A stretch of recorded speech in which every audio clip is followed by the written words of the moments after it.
우리 찬송가 111장입니다. 111장 찬양하겠습니다.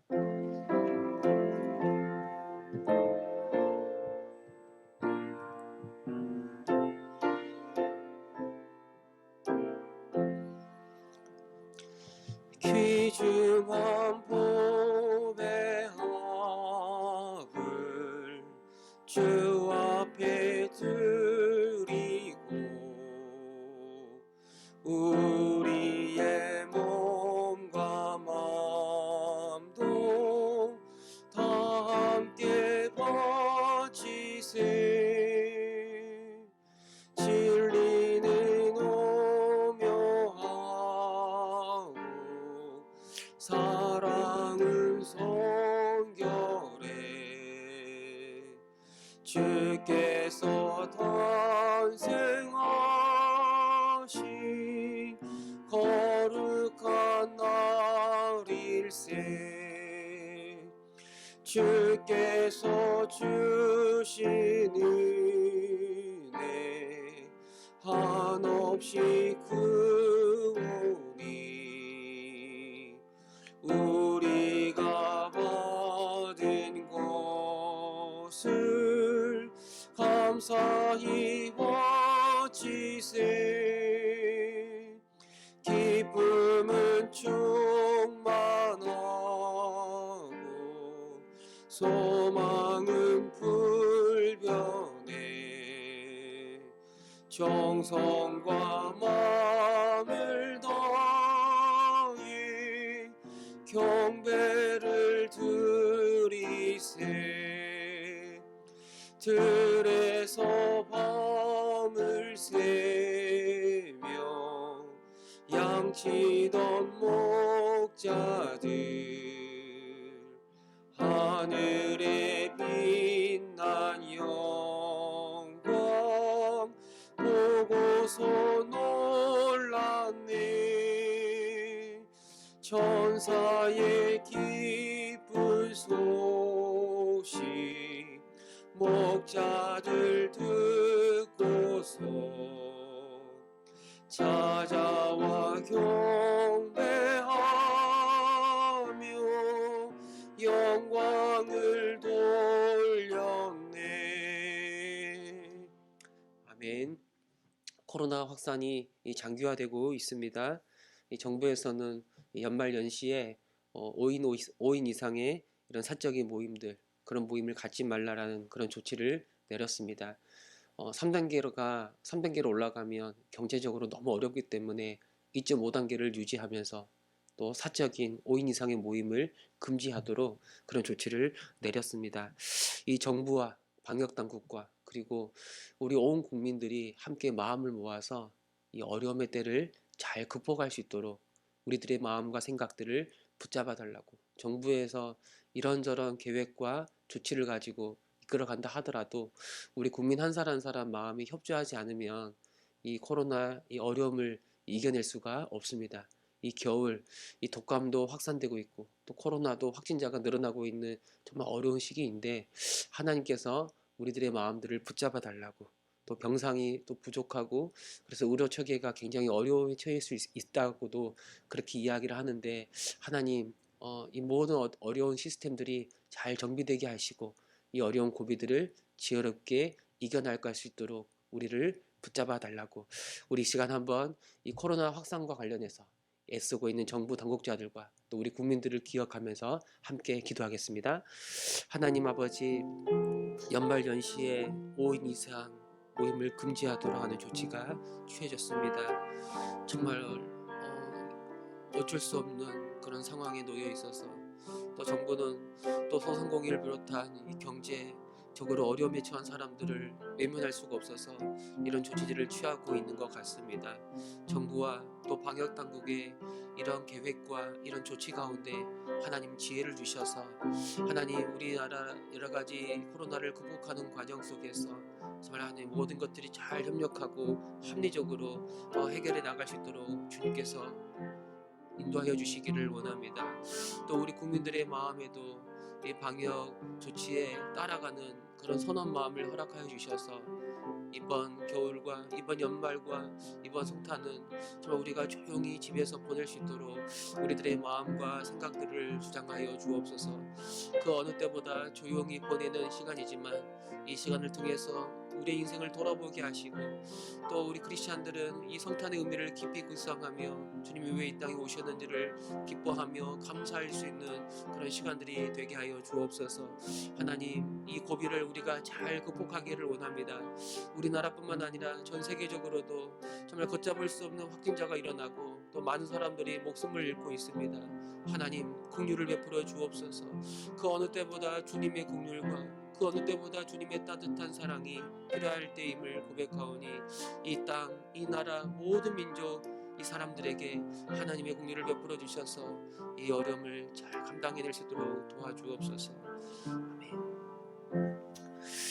하나님 아버지, 참 코로나가 걷잡을 수 없이 확산되고 있고 많은 사람들이 이것 때문에 애를 먹고 고통스러워하고 있습니다. 정부에서도 이번 연말 연시를 맞이하여서 5인 이상의 사적인 모임들을 금지하는 그런 방역 조치를 취했는데 하나님, 우리나라 모든 국민들이 여기에 관심 갖게 하시고 깨어있게 하여 주셔서 모든 모임들을 자제하고 이번 연말과 이번 연시는 정말 잠잠히 조용히 보낼 수 있도록 인도하여 주옵소서. 특별히 어르신들을 비롯한 여러 기저질환자들, 연약한 분들이 많은 어려움을 겪고 있습니다. 하나님, 속히 이 어려움의 때를 잘 극복하고 지나가게 하여 주셔서 다시 우리 일상을 되찾게 하여 주시고 이를 위해서 정부와 우리 모든 국민들이 함께 마음을 모아 이 일을 극복해 나갈 수 있도록 주님께서 인도하여 주옵소서. 우리나라뿐만 아니라 전 세계적으로도 정말 온갖 바이러스가 또 변종 바이러스가 발생하여 많은 어려움을 겪고 있습니다. 이 땅에 하나님의 긍휼이 임하기를 원합니다. 온 열방에 하나님의 긍휼이 임하기를 원합니다. 우리에게 피할 수 있는 길을 열어주시고 속히 우리의 일상이 다시 되찾을 수 있도록 주님께서 은혜 내려 주옵소서. 감사드리며 우리 주 예수 그리스도의 이름으로 기도합니다. 아멘. 사무엘상 24장입니다. 사무엘상 24장 오늘은 1절부터 10절 말씀 보겠습니다. 24장 1절부터 10절 말씀. 네, 한 절씩 교독하겠습니다. 사울이 블레셋 사람을 쫓다가 돌아오매 어떤 사람이 그에게 말하여 이르되 보소서 다윗이 엔게디 광야에 있더이다 하니 온 이스라엘에서 택한 사람 3,000명을 거느리고 다윗과 그의 사람들을 찾으러 들염소 바위로 갈새 길가 양의 우리에 이른즉 굴이 있는지라 사울이 뒤를 보러 들어가니라 다윗과 그의 사람들이 그 굴 깊은 곳에 있더니 사람들이 이르되 보소서 여호와께서 당신에게 이르시기를 내가 원수를 내 손에 넘기리니 내 생각에 좋은 대로 그에게 행하라 하시더니 이것이 그날이니이다 하니 다윗이 일어나서 사울의 겉옷자락을 가만히 베니라. 그리한 후에 사울의 옷자락 뱀으로 말미암아 다윗의 마음이 찔려 자기 사람들에게 이르되 내가 손을 들어 여호와의 기름 부음을 받은 내 주를 치는 것은 여호와께서 금하시는 것이니 그는 여호와의 기름 부음을 받은 자가 됨이니라 하고 다윗이 이 말로 자기 사람들을 금하여 사울을 해하지 못하게 하니라. 사울이 일어나 굴에서 나가 자기 길을 가니라. 그 후에 다윗도 일어나 굴에서 나가 사울의 뒤에서 외쳐 이르되 내 주 왕이여 하매 사울이 돌아보는지라 다윗이 땅에 엎드려 절하고 다윗이 사울에게 이르되 보소서 다윗이 왕을 해하리 한다고 하는 사람들의 말을 왕은 어찌하여 들으시나이까. 굴에서 왕을 내 손에 넘기신 것을 왕이 아셨을 것이니이다. 어떤 사람이 나를 권하여 내가 왕을 아껴 말하기를 내 손을 들어 내 주를 해하지 아니하리니 그는 여호와의 기름 부음을 받은 자이기 때문이라 하였나이다. 아멘. 이 다윗은 지난 시간에 이 사울의 이 포위 작전으로 인해서 아주 목숨을 잃을 위기에 처해 있었습니다. 그때 하나님이 블레셋을 들어서 결국 이스라엘을 침략하게 했는데 만약에 블레셋이 이스라엘을 침략하지 않았더라면 그래서 사울이 그 블레셋을 막기 위하여 돌아서지 않았더라면 다윗은 분명 사울에게 잡혀 죽임을 당하는 큰 어려움을 겪게 되었을 겁니다. 하나님이 그를 건져주신 거라고 우리는 생각하지 않을 수가 없어요. 이 사울이 이 블레셋과의 전투를 마치고 돌아왔을 때 또 어떤 사람이 찾아와서 다윗이 엔게디 광야에 숨어 있다라는 그런 정보를 사울에게 건네죠. 이에 사울이 본문에 보니까 택한 사람 2절에 택한 사람 3천 명을 거느리고, 이 3천 명은 이 정예군을 의미하는 거예요. 특공대죠, 특공대. 이 사람들을 데리고 이 다윗을 찾으러 내려가는 거예요. 근데 사울이 이 다윗을 잡으러 이제 내려가서 그걸 수색하는 그 과정 속에서 본문에 보니까 용변이 매려워 3절에 보면은 사울이 뒤를 보러 들어가니라. 이 용변이 모려워서 길가 한쪽에 있는 굴 안으로 사울이 들어가는 겁니다. 근데 사울은 이 다윗과 그와 함께하는 사람들이 그 굴 안에 깊이 숨어 있는 것을 전혀 모르는 상태였어요. 이게 사울이 용변을 보기 위해 굴 안에 들어갔고 모든 걸 벗고 옷을 벗고 이제 용변을 보고 있는데, 이를 보고 있던 다윗의 사람들이 이 상황은 하나님이 사울을 죽일 수 있는 기회를 우리에게 주신 것이다라고 그렇게 말하는 거예요. 4절에 보니까 여호와께서 당신에게 이르시기를 내가 원수를 내 손에 넘기리니 내 생각에 좋은 대로 그에게 행하라. 이 말씀은 하나님이 다윗에게 한 말이긴 한데 이 성경에는 기록된 말씀은 아니에요. 아마도 다른 선지자들이나 어떤 예언자들이 다윗에게 했던 말씀이라고 생각해 볼 수 있는데, 지금 다윗의 사람들은 이 말씀을 인용하면서 지금 당장 사울을 죽여도 괜찮다고 그렇게 해석하는 것이고, 하나님이 이 좋은 기회를 다윗에게 허락하셨다라고 그렇게 이야기하는 거예요. 그러나 다윗은 죽이지 않고 이 사울이 벗어놓은 겉옷 옷자락에 한 자락만 딱 베어서 오는 거예요. 아마 사울이 용변을 보기 위해 겉옷을 비롯한 여러 무기들을 한쪽에다 다 벗어놓았을 거예요. 그래서 정말 마음만 먹으면 홀로 남아있고 정말 무방비 상태에 있는 사울을 얼마든지 죽일 수가 있는 거예요. 그러나 다윗은 이것은 하나님의 뜻이 아니다라고 확신한 거예요. 오히려 이 겉옷을 벤 것만으로도 마음이 찔려서 괴로워하고 자기 부하들에게 하나님께 기름 부음 받은 주의 종을 치는 것은 하나님께서 금하신 것이니 너희는 절대 사울을 해하지 말라라고 그렇게 명령까지 한 거예요. 사울이 자기를 잡아 죽이려고 하더라도 그 사람은 하나님이 기름 부으신 하나님의 사람이고 또 이스라엘의 왕이기 때문에 그를 거역하는 것은 결국 하나님을 대적하고 하나님을 거역하는 것이라고 다윗이 말하는 겁니다. 10절에 보면 오늘 10절의 하반절에 보면 오늘 여호와께서 굴에서 왕을 내 손에 넘기신 것을 왕이 아셨을 것이니이다. 어떤 사람이 나를 권하여 왕을 죽이라 하였으나 내가 왕을 아껴 말하기를 나는 내 손을 들어 내 주를 해하지 아니하리니 그는 여호와의 기름 부음을 받은 자이기 때문이라 하였나니라.